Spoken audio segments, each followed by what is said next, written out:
Stu and Dave Do America presents Dad versus Home Repair. Oh, I see. Oh, I got it now. This hole. I hate this house. I hate everything about this place. I despise this house, man. Nobody helps me around here. All y'all do is sit around.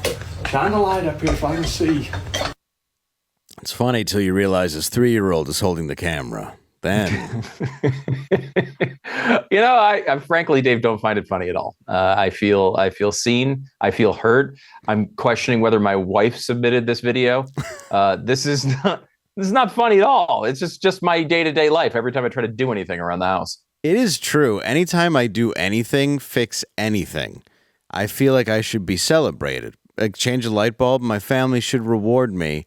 And they don't. They act like it's just something that should be done. And I feel like they should carry me around the house. Like if I barbecue dinner and no one dies, it's a cause for a party. You should have one of those like Egyptian situations where like 4 people are carrying like a bed around that you're just sitting on. That's the type of heroic treatment you deserve after a day like that. Yeah, I fix most things with duct tape or like that on a very faulty ladder. And if I don't fall and collapse, like I'm risking my whole life doing that. Because if I do slip, they're out of luck. Chances are I'm going to die, or best case scenario, I land in glass and end up with an opioid dependency. It's very, very true. At least you're helping the pharmaceutical companies there, Dave, and so there's some good that comes out of it. True. I don't know if there's any good that came out of last night's election situation. It was a very, very rocky road. Let's go through it and do the rise of the socialists.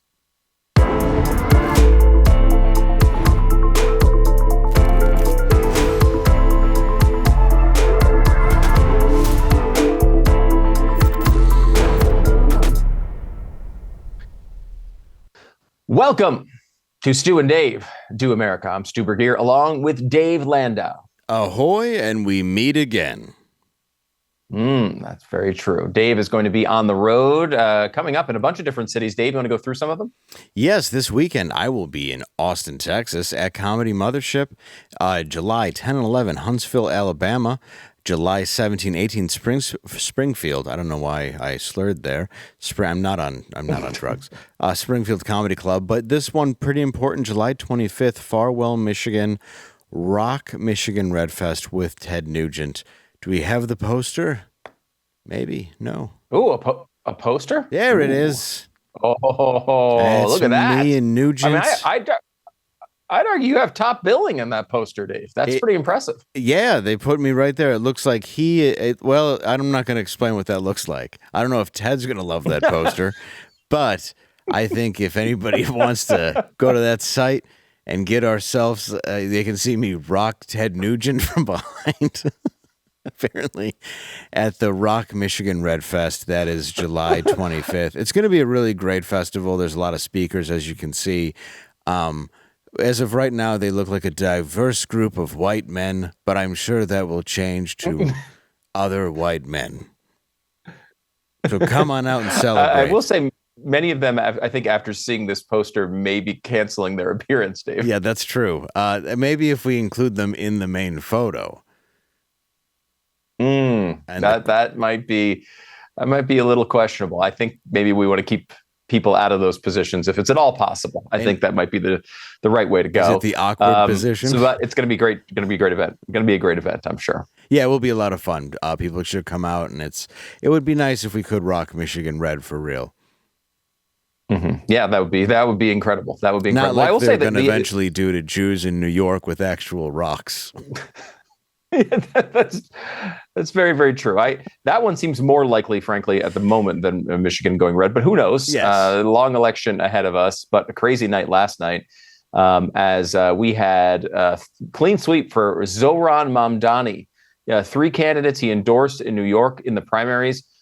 And Dave, all these people to take out like legitimate establishment, people with real histories in New York politics. These aren't just like nobodies. These weren't open seats. These are taking out incumbents in big races And Zohran Mamdani takes 3 crazy socialists and goes 3 for 3. What a commentary on not just New York, I think the whole Democratic Party.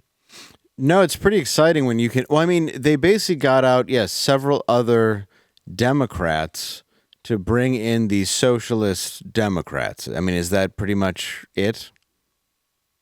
Yes. It doesn't sound that dramatic, I guess, when you put it that way, because we all know the old Democrats were also socialists. They just weren't admitting it. So I don't know how much drama there is in that, but it is quite a statement that they're just overt in their love of socialism all of a sudden. Well, Muslims using socialists to get them into power, it worked so well with the Iranian Revolution. I wonder what will happen next.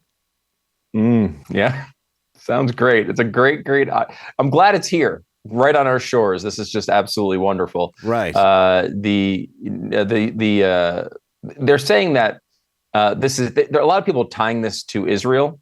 New York sweep by Israel critics shines a light on fraught issue for Democrats, which is apparently the fraught issue is Jews. Oh, yeah, I figured that. That's quite a statement when, again, I think that the base of the New York Democratic Party used to be Jews and former Israelis. Like, that was a big part of their base. And now I don't even think they're allowed in the room anymore. No, that's true. I don't think you'd be allowed anywhere near it. I mean, technically, it's against the book.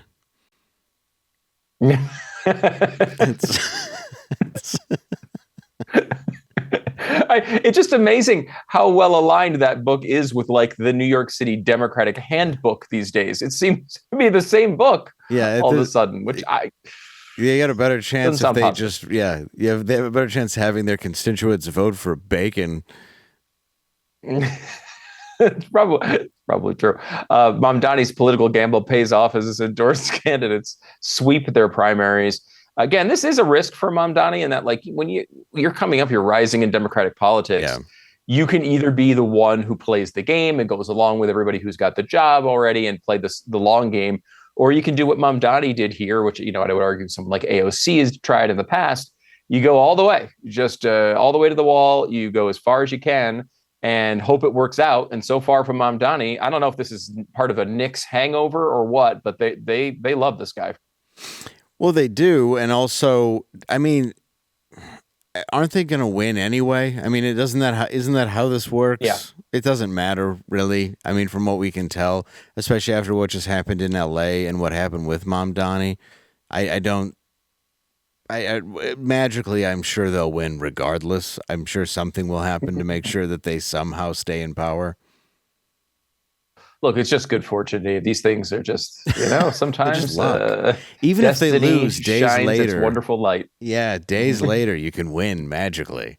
I don't know what it is. It's a great way to go. Now, maybe the craziest one of it's hard to really put this label on these people because they are absolutely bonkers, but Democratic Representative Adriano Espaillat, he was the guy. He's the kind of the establishment guy in one of these races. Right. Lost the primary to Mamdani-backed Daria-Liza Avila Chevalier, I believe is the actual pronunciation, even though I want to say Chevalier. Isn't Chevalier? Is it It's Chevalier? Like that's the what Chevy I keep hearing Cavalier in the mashed into one word. Yeah. It kind of is. She's it sounds like somebody schizophrenic would mutter on the L train. Yeah. She's legitimately nuts. She stormed out of a live interview when she was confronted with her old social media posts, which is, I guess, not a huge surprise considering what her old social media posts were. Let me give you a taste of these. Let's see, where are we here? Here we go. So I forgot to get napkins, so I just wiped my hand on the American flag behind me. These are the people that they're hand-picking for these Democratic jobs. It's incredible. Well, so she hates America. Also, I mean, for an election in New York in 2026, that's not really a bug. It's a feature. It really is. Especially in this party, Dave. I mean, these are seats they're going to win anyway. Yep. So they're figuring, let's go all the way. Why hide it? We're going to win this. We can hold on to this seat forever, no matter who's in it. If AOC can hold the seat, anybody can hold a seat. So they're just going to put the craziest people possible And, there's some good news and bad news out of that. Let me give you a couple more of these tweets, though. This is another one from her. Again, these are all deleted. She tried to hide these when she was announced as a candidate. Sure. She said she has this black men and Arab men with her, kind of hands shaking. They're coming together to do what? Fetishizing ugly colonizer women. Apparently, white women are all ugly, Dave. Ah, that's nice. And they're a fetish for black men and Arab men? Mm-hmm. Apparently so. Apparently so. I didn't know that. That reads a little jealous. It sure does. Sure seems like somebody who went out last night and didn't get anyone to talk to them. That's what it sounds like to me. Somebody who feels like a real ditch pig sitting at the end of the bar with nobody talking to him. That's what that feels like. It really does. I think she spent too many nights as the ugly friend at different establishments around Brooklyn. Oh yeah, and this is what that creates apparently. Can you imagine bringing her out just on looks alone so you look better, but then you also know her personality is going to make you look better? She probably does. She probably was a popular friend. Yeah, I guarantee I actually it. think this might. She's like, go talk to that guy for me, so he talks to me. Yeah. Here is Chevalier talking about Islam and whether it's going to line the halls of Congress. It was seeing how all of my friends who were showing up to organizing, who are Muslim, were showing up in the space, and the grace and love and passion that they had in these spaces of social justice, that really pushed me to join the faith.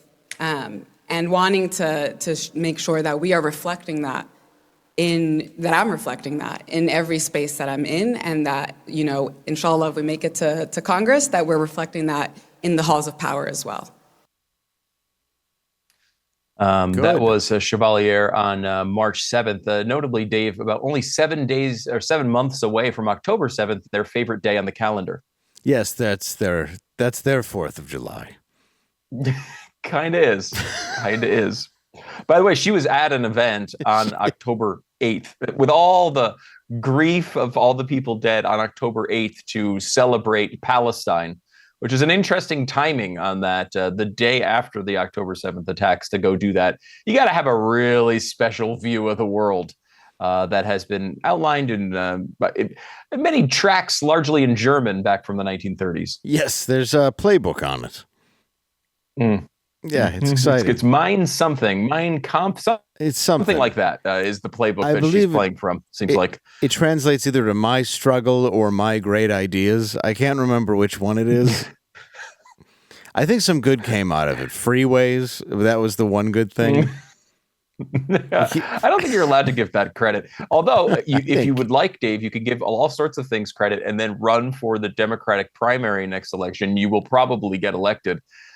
Because that is essentially what the qualification is these days. Do you have to have a tattoo that proves you've memorized the book? Yeah. This woman, by the way, also gorgeous. Is not just anti-Semitic. Very beautiful, we have to acknowledge. Yeah. I mean, at least Ilhan Omar was pretty enough to be in a Maroon 5 video with her anti-Semitism. This lady, I don't even think that Maroon 12 would be like, eh. This woman looks like she'd be in a Lice Before commercial. Just real gross. Yeah. Well, don't make up your mind yet, Dave. Let me give you a little bit more of her profile, because we haven't gone through the full dating profile yet. You might be getting impressed because she's a go-getter. She's a self-starter. She helped create the organization, the just lovely acronym of QUAD, which kind of sounds like something's just awful caught in your throat. As in row pelagic? Sorry.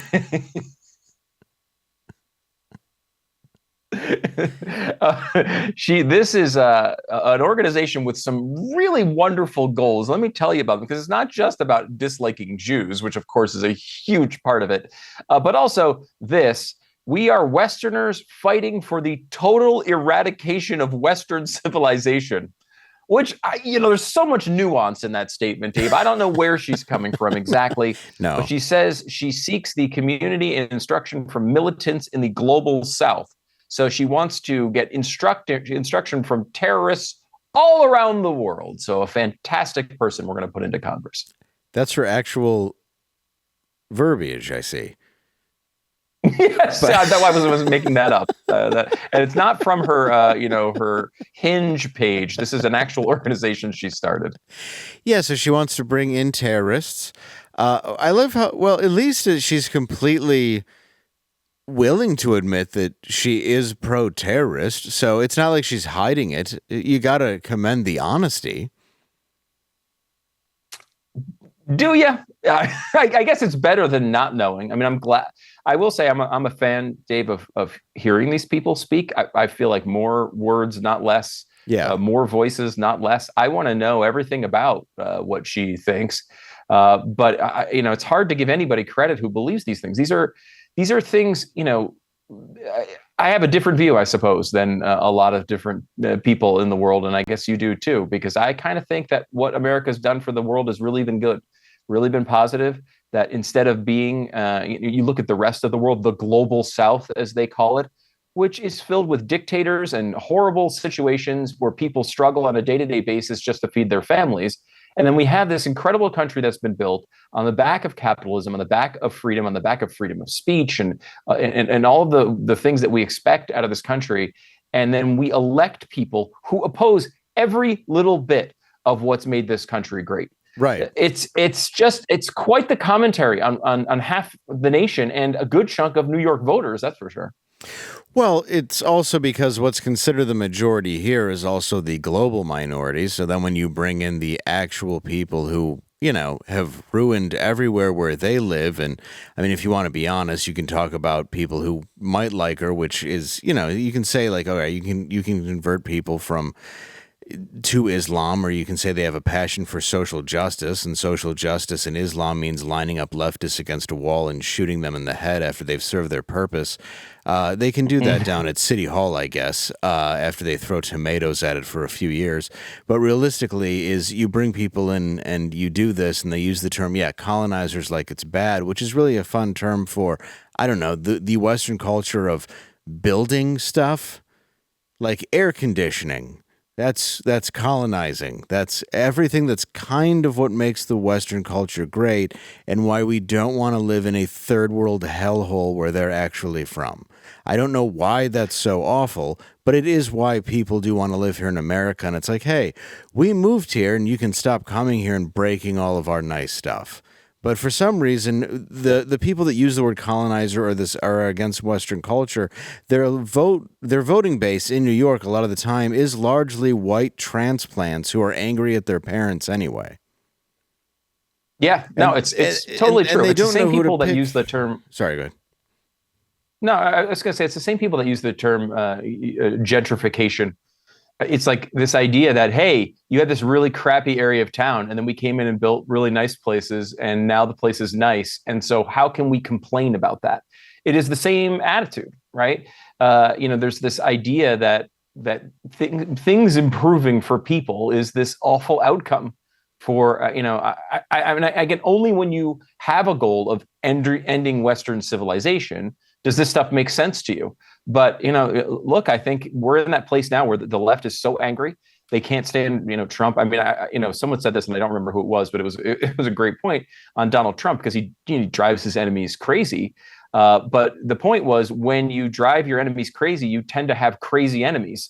And that's kind of true, right? Like, we are in a place now where the hatred of Donald Trump has unleashed a bunch of just crazy, insane people who are now admitting how crazy and insane they are. And these are not people with like the normal guardrails on their behavior. These are people who are going to come out and largely admit these things and say, yes, our goal is ending Western civilization. Our goal is the end of capitalism. Our goal is to destroy people who look different than me. In this case, white people and Jews and others. And it's like that. These are all supposedly, I thought, pieces of ancient history, but apparently not. It's central to the Democratic Party, the Hamas wing of the party, and they're going to keep bringing it home to our cities. The same ones that, Islamic extremists knocked buildings down not that long ago.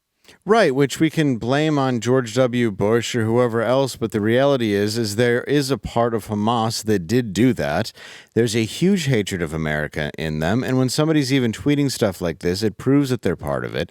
They hate Western culture. They don't want to be a part of it. And like you said, with gentrification, like, all right, you guys hate gentrification, but you opened a gay bookstore right after it happened, next to the coffee shop that you owned, next to the place where you can bring your pets in to have dinner. So there's no right or wrong. It's always you're angry about something, but then everything's somehow a racist or whatever. In some way, it victimizes you every time something gets better. Like, there's no way to have your cake and eat it sitting down in somebody's mayor's office too with your hands. But the whole thing just becomes so massively confusing. Like, the one Democrat, the one socialist knocked out was the guy who led led one of the I think it was the impeachment on Trump. Wasn't that it? Mm-hmm. Yeah. Golden, So screw that guy too.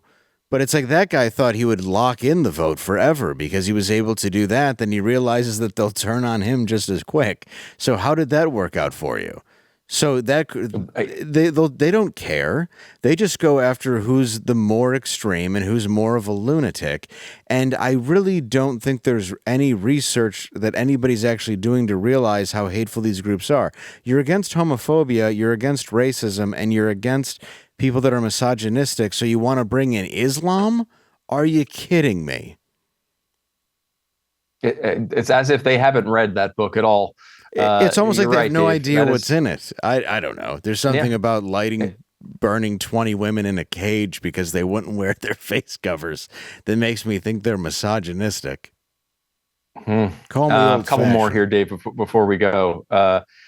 She said, a world without borders, just like a world without prisons or police, is possible, necessary, and the only moral way forward.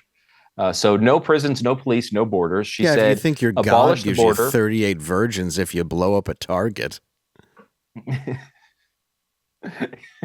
Wow, you're getting 38 now. Inflation. Oh, 72. Was it less 12? I don't know. Whatever number that's not true. I guess we're on deflation now.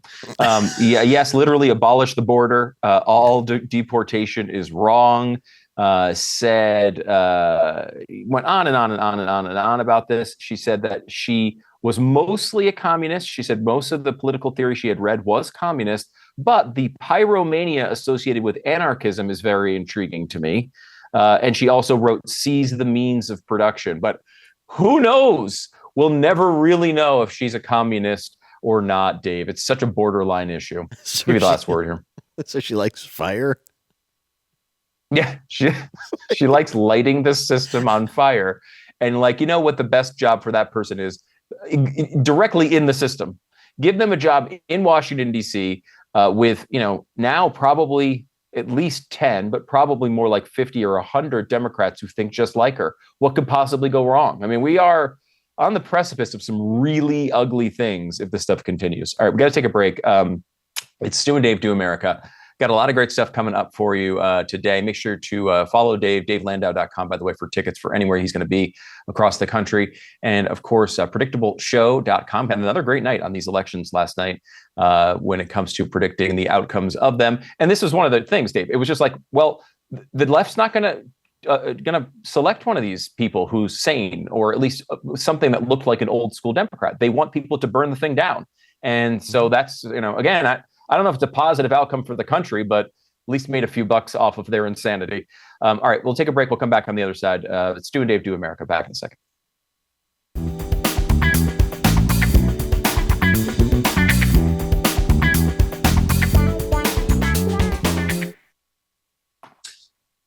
Summer nights are rough. You start the night under the covers, then you kick them off, you put them back on. I will tell you right now, I happen to be at a hotel. My daughter has a gymnastics thing going on this week. And, look, the hotel travel can have its positives and its negatives. You're eating out a lot, but that doesn't always feel good after a few days of doing it.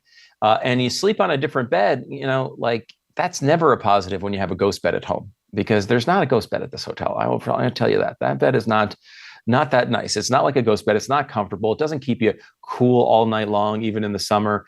You're constantly, tossing and turning. You get a little spoiled, honestly, when you have a ghost bed every single night at your house. They have 101 days for you to try this. So they're not hiding. This isn't like, hey, come into our mattress store, lay down. We'll see what happens. Maybe we'll fool you into purchasing this mattress. No, 101 days. They'll let you sleep on it for months because they believe once you have it in your house, you're not going to want to let go of it. And I can vouch for that for sure. They're having their 4th of July sale going on right now. They're offering the audience 10% off, an extra 10% off on GhostBed. With financing, GhostBeds come out to like $1 a day. Totally worth a great night's sleep. GhostBed.com/Stu and Dave is the place to go. Use the code Stu and Dave. That will give you an extra 10% off. It's GhostBed.com/Stu and Dave. Promo code Stu and Dave. We have a bunch of stuff to get to today here on Stu and Dave Do America. I want to just hit a couple more points on this one particular woman because I'm fascinated by it. This Chevalier is her name. She's going to be a congresswoman in New York. Yeah. She won the primary yesterday. So she's one of these defund the police type of people, Dave, which is obviously not a surprise. She wrote defund the police. Someone tried to water it down and say, well, we shouldn't say defund the police because, everyone in America is going to think we're insane. She said, no, defund the police means ending policing full stop, period. No more police at all, ever. So that is her stance. And so, I guess this is maybe a scattered shower of journalism here, Dave. Someone actually decided to ask her, can you kind of walk me through this process? So this is a woman, Nicole Galinas. She's asking about this particular stance. She says, just speaking of human rights and human dignity, you've been a prison abolitionist. What should happen to somebody who has killed somebody else? I went to a sentencing last week. A man killed another man, didn't even know the person, just sitting out on a stoop, got an 18-year prison sentence. Should that person not go to prison? This new woman who's going to be in Congress says, for prison abolitionists, I think a lot of folks misunderstand that the vision of the world that we are actually advocating for, and it's one that actually centers on this question of harm. At the heart of what we're asking is, why is it that there is so much harm in our society? Now, as you may note, Dave, that does not answer the question. At all. So she gets a follow-up from a different person. Josh Greenman asks, but what do you do to the murderer, though? She says, and I'm trying to answer that question, which is that what do we do when we put people behind bars in incredibly traumatizing conditions in a context where they cannot actually reflect on the harm that they caused or feel any remorse on that because they're just trying to survive inside and they're just being re-traumatized day after day after day while inside? She kind of continues this blather. Traumatized by the murder they committed? They're traumatized because they're behind bars, not because of the murder that they committed. Yeah. And I guess the answer to that is to just not put them behind bars, end the trauma so that they can think about that they did harm to someone else. Yeah, they should be sent to their room for freedom. Yeah, yes, I like that. Agreement follows up again. But did we answer what happens to the murderer? Do you not incarcerate the murderer? She says, again, I'm talking about this question between the distance between the world we want to see and the world that we're at. And tomorrow, what that instance happens, that incarceration, what's going to happen, right? And I don't think anyone in society questions that's what's going to happen. Now, again, that's not an answer in any way. Ben Smith follows up and says, can you get a little less abstract? Like she was watching a jury vote on the guy's guilty or not. Should he be sentenced? Well, this is what I'm saying is that when this happens, and as someone who has sat in so many courtrooms, to me, all of that is tragic, and on and on and on and on. Wouldn't even put a murderer behind bars, Dave. This is who the Democrats are feeding to us. And well, it's because you don't want to traumatize a murderer when they could self-reflect on the street while murdering other people. I mean, somebody who walks up to a random person and kills them, you don't want them locked away for any particular reason. You want them free to do it again. Also, 18 years for a random killing seems very low. Yes. very, very low. It should be eternity, as far as I'm concerned. Yeah. And like, what's fascinating about this is these people who are in organizations like this that want to end all of Western civilization are the first people who were out on the streets protesting the death of George Floyd, for example. And it's like, well, what? So should the officer now? Again, there's all sorts of commentary on that particular case. You can talk about it in a million different ways, but like, I would think their position would be the murderer should go to prison. But like, I don't know with these people. They're so insane. It's hard to follow anything that they talk about. Well, in that case, though, it doesn't serve their purpose. So there's no reason for that to make logical sense. So if they never answer the question, they never have to be accountable for any of their actual positions. I'm going to look real quick what the Sharia law would do to a murderer, because that's actually what the answer would be. So Sharia law for murder punishment is what she would do, because I assume judging by her hat, I'm guessing that's what she goes with. That is what they call it, a hat. Mm-hmm. What is it called? A beauty wig? I think that's the best name. A shawl. Let's see. Execution. I assume really good things. Execution. Oh, wow. Interesting. Would be the answer. So there you go. So she didn't want to flat out say execution, because that would which is be weird. Again, the answer. Our society is nicer than that society is to the murderers. Like, our society is like, 18 years, you get out, you still have a good life to go. Congratulations, you've paid your time. We're way too endearing to these people, in my opinion. Yes. But it's hard to know. It's like I think you hit on it, Dave. None of this stuff needs to make any logical sense. There's a reason why these people can come out and it can be gays for Palestine, and everyone's like, that doesn't make any sense. It doesn't need to make sense. That's not the goal here. The goal is to destroy Western civilization with any tool that they have. And if it's rhetorical, if it's when it comes to protesting, if it comes to just, making the streets a nightmare for people to live on a day-to-day basis, whatever it takes to destroy Western civilization is what they want. Well, and you when you first hear terms like useful idiots and these other things that just become talking points that you don't want to even regurgitate because they've become so overused, whether it's woke, that, they're there for a reason, but you can't change an idiot. That's why they use them. And that's why it's constantly being fed to them to go out and do these, to listen to something like this. Because you do go, look, the problem why you shouldn't be for Palestine is because they do want to murder you for what your ideology is. And they go, but Trump. You go, all right, well, that's great then.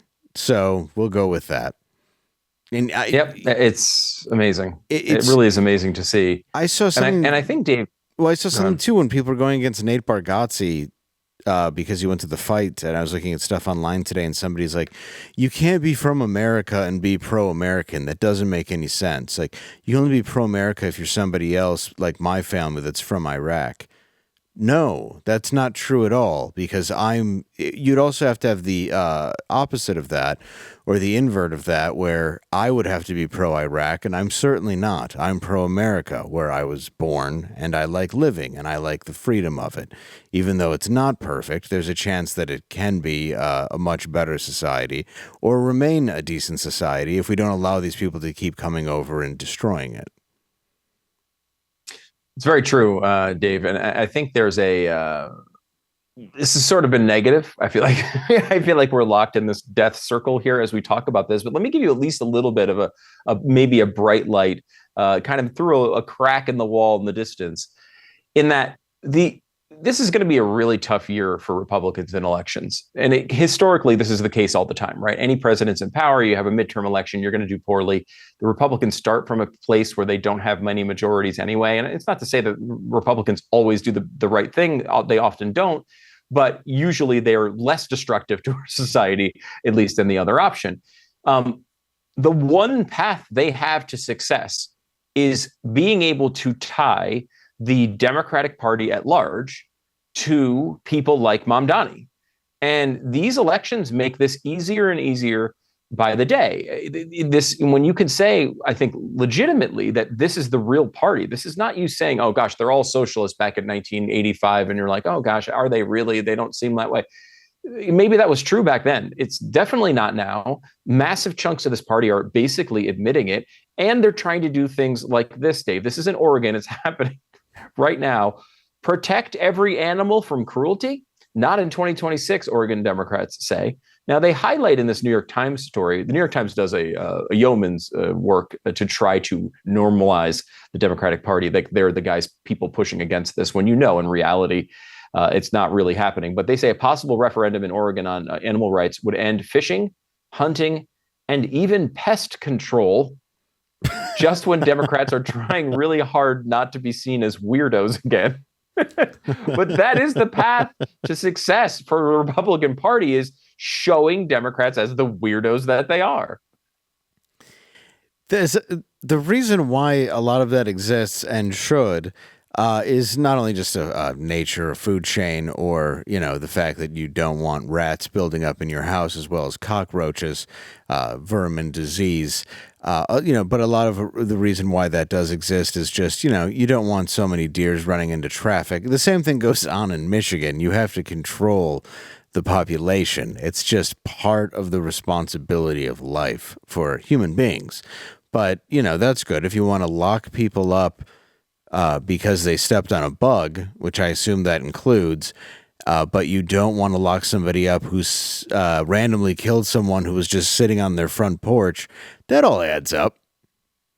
Yeah, you nailed it, Dave. None of this stuff needs to make sense. And Right. That is exactly, look, it's a great example. They don't want to put people into prison for murdering other human beings, but you will get in trouble with the law for taking an insect infestation out from your house. You know what happens when you don't deal with things like that? William Shatner's Kingdom of the Spiders happens, Dave. That is what occurs. You know what happens at the end of that movie? And Yes. This is a spoiler alert for those who haven't been around since like 1978. The entire town is under a web. Yep. That's what happens. You want that, Oregon? You want your entire state to be one giant web that they zoom out and they see from like satellite view, and all you see is the top of a spider web? Is that the world you want? You're about to get it in Oregon. It'll be hard Classic to get movie, more Dave. heroin in there, so, maybe it'll have its pluses. That's true. I mean, I don't know. Does heroin grow? Like, is it like a greenhouse type of situation where you can get all the plants needed to farm heroin and process it? You can. I mean, you got to have the poppy fields and such. There's ways, to farm it. A lot of it comes from Afghanistan. There's the Golden Triangle. There's certain places where you get it. Fentanyl, obviously, is shipped in from other places, but Portland loves it. And I don't think they're going to be real happy if the spiders start grabbing it out of the sky and not letting people have it. They're going to change that law real quick.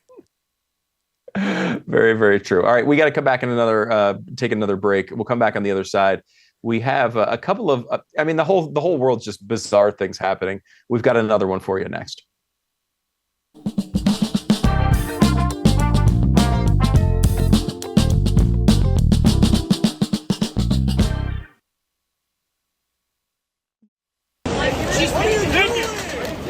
Yeah.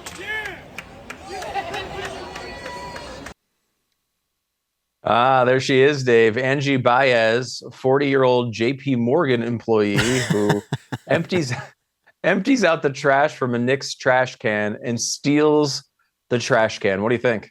I think if you take a good look at her, the contents of her body and that trash can look the exact same. Were they all her wrappers? Maybe that makes it okay. That's true. She had just been throwing her lunch in there. Hopefully she still has the trash can because she needs a place to live now.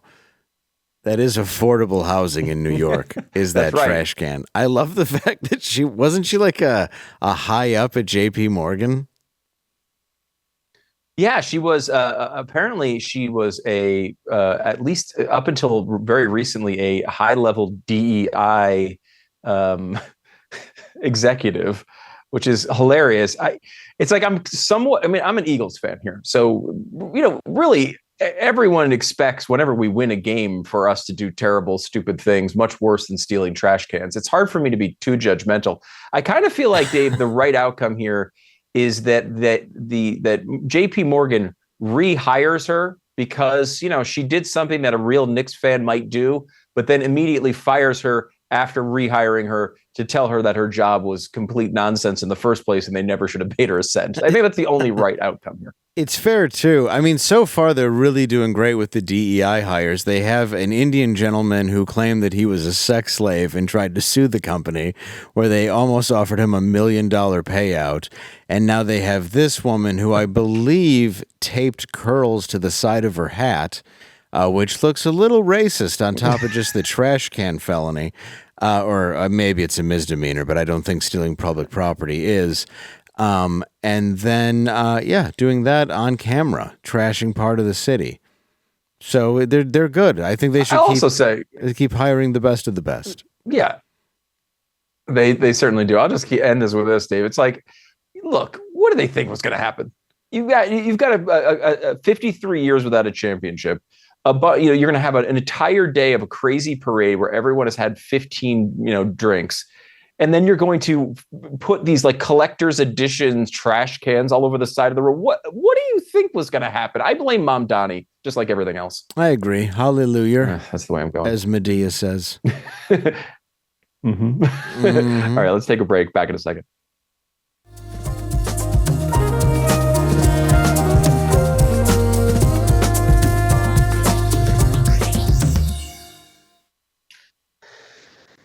Almost nobody thinks about real estate until you actually have to do it, right? It's your home. You don't think about what it might mean to sell it later on or whatever. You're only thinking about maybe improving it while you're there and then maybe looking for that next home.